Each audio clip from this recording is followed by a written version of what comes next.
You know what? Art is hard.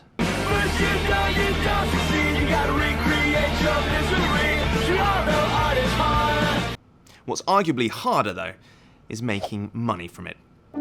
Enter blockchain and the underlying technology behind cryptocurrencies. I'm Forkast's Joel Flynn, and this is Moments in NFT History. So we've talked about the CryptoArt movement and mentioned its significance to both the art world and to the world of crypto. Here is where generative art comes in, and we'll get to what generative art is in a moment. First, though, we need to talk about one particular NFT creator that, in the words of Sotheby's, may have a case for legendary status. Go ahead and bring on Eric, aka Snowfro, the creator of art blocks. Yeah, man. Art blocks is known everywhere. You guys are really changing the space. So let's talk about Eric Calderon, or Snowfro, as most people know him.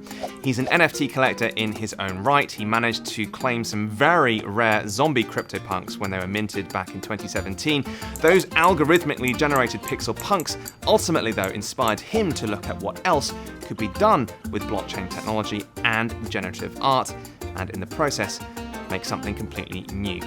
He told Loop News in January 2021, "I came to the realization that the blockchain provides all of the tools to allow folks to generate outputs without knowing the end result, making for more fair distribution."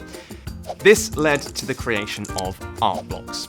Generative art curated but created randomly, on demand, and on the Ethereum blockchain.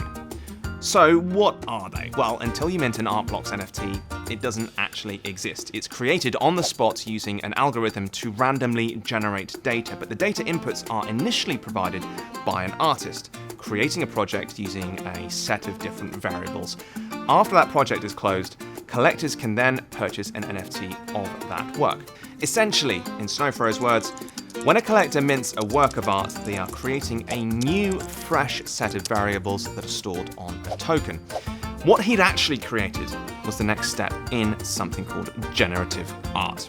That dates back all the way to the 18th century when a German composer called Johann Philipp Kernberger created a musical dice game as seen here on Austrian TV, where pre-composed phrases were put together based on the roll of a die. The history of generative art is steeped in innovation, and so the application of its artistic principles to blockchain technology is a logical, yet hugely significant step for it.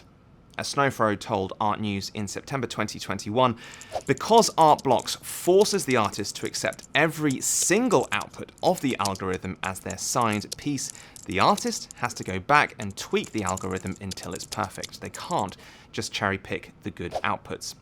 But what art blocks did created a whole new type of artist, one also part mathematician and part coder. Already, people have started talking about these new artists in hallowed terms. People like Jeff Davis, whose color study was a simple look into a conversation about color, or Tyler Hobbs, whose Fidenza is considered by some to be the holy grail of art blocks pieces. Snowfro, however, is at the center of all of this, partly as one of the most collectible artists himself, thanks to works like Chromie's Squiggle, which are now among the most recognizable NFTs in the world. Art blocks wasn't just challenging the idea of art, though. As Forbes said in September 2021, it's also made us reconsider how we think about value. They quoted Snowfro as saying that his vision is to transcend crypto, and community is essential to that experience. So essential, in fact, that when art blocks started seeing sales worth tens of millions of dollars in August that year, they started using Dutch auctions to put people off from flipping works for profit.